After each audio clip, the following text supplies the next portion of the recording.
News Maharashtra K9 आवाज जनतेचा। बारामती नगरपालिका हद्दीतील अप्पासाहेब पवार मार्गावर असलेल्या दशक्रिया विधी परिसरात शासन व नगरपालिकेच्या माध्यमातून कोट्यवधी रुपयांचा खर्च करून मोठ्या प्रमाणावर विकास कामे करण्यात आली आहेत।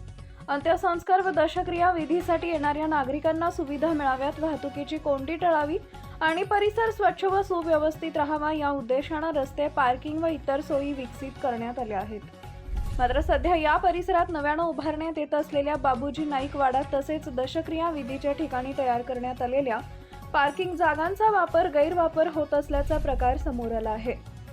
काही स्थानिक नागरिकांकडून या पार्किंग जागांमध्ये कायमस्वरूपी खासगी वाहने लावून ठेवली जात असल्यामुळे दशक्रिया विधीसाठी दूरवरून येणाऱ्या लोकांना वाहन उभे करण्यासाठी मोठ्या अडचणींचा सामना करावा लागत आहे। त्यामुळे अंत्यविधी व दशक्रिया विधीसाठी येणाऱ्या नागरिकांना रस्त्यावरच वाहने लावावी लागत असून परिणामी अप्पासाहेब पवार मार्गावर वारंवार वाहतुकीची कोंडी होती आहे।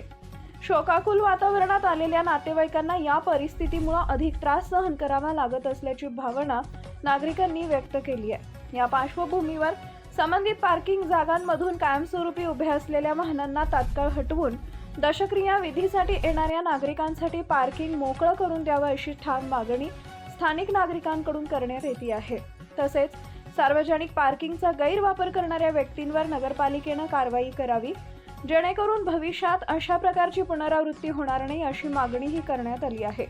प्रशासनाने तातडीने याकडे लक्ष देऊन योग्य उपाययोजना केल्यास वाहतुकीची कोंडी कमी होईल आणि दशक्रिया विधीसाठी येणाऱ्या नागरिकांना दिलासा मिळेल अशी अपेक्षा स्थानिकांनी व्यक्त केली आहे। महाराष्ट्रातील महत्त्वाच्या आणि ताज्या बातम्या पाहण्यासाठी आमच्या न्यूज महाराष्ट्र K9 चॅनलला YouTube वर सबस्क्राइब करा आणि बेल आयकॉन प्रेस करा।